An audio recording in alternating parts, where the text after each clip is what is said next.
Yo, what's up mga kaibigan? Nali na tayo magkwentuhan. So sa isa nga sa mga videos ko ay napag-usapan natin na ang Dallas Mavericks ay isa sa mga teams na may chance ang umabot sa West Finals and even NBA Finals.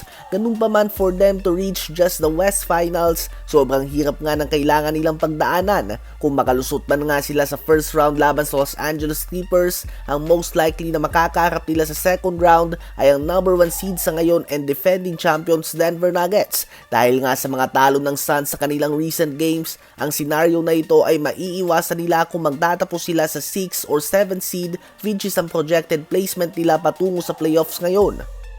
Kung tatanungin nga tayo kung sino ang mga proven players na sa playoffs sa 1 to 10 seed ng Western Conference excluding ang mga players ng Phoenix Suns, ito nga ay sila Nikola Jokic, Kawhi Leonard, Luka Doncic, Kyrie Irving, LeBron James, and Stephen Curry. Ito nga ay lahat maiiwasan ng Phoenix Suns kung magtatapos sila bilang 6 seed or 7 seed, at ang posible nilang makaharap sa first round ay ang mga young stars na hindi pa proven sa playoffs tulad ni Shai Gilgeous-Alexander and Anthony Edwards.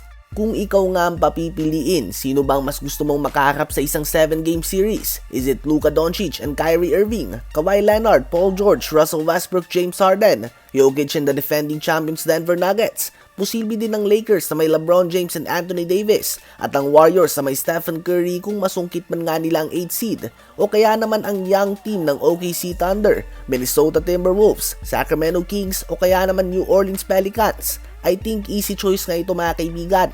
Hindi naman sa sinasabi natin na takot ang Phoenix Suns dahil posibleng business move din nga ito mga kaibigan. Kung alam mo ang alanganin ka sa first round laban sa Denver Nuggets, Dallas Mavericks o kaya naman Los Angeles Clippers, kung may chance nga na makaiwas ka at mapadali ang daan mo patungo sa West Finals ay gagawin mo ito. Dahil basic business nga ito mga kaibigan, mas madaming mabibentang merchandise and tickets kung aabot kayo ng West Finals kaysa mapauwi kayo kaagad sa first round ng playoffs.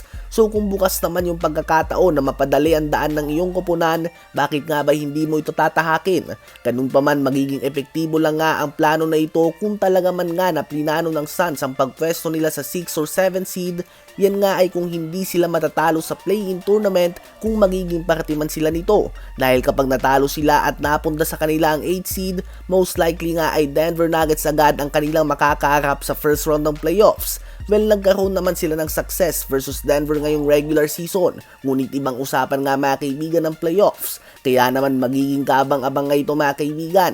Inaasahan na Clippers at Mavs ang magiging best first round matchup ngayong playoffs. Ano ba masasabi nyo kung sakaling maiwasan man nga ng Phoenix Suns sa mga bigating teams o mga kilalang proven ng players sa playoffs?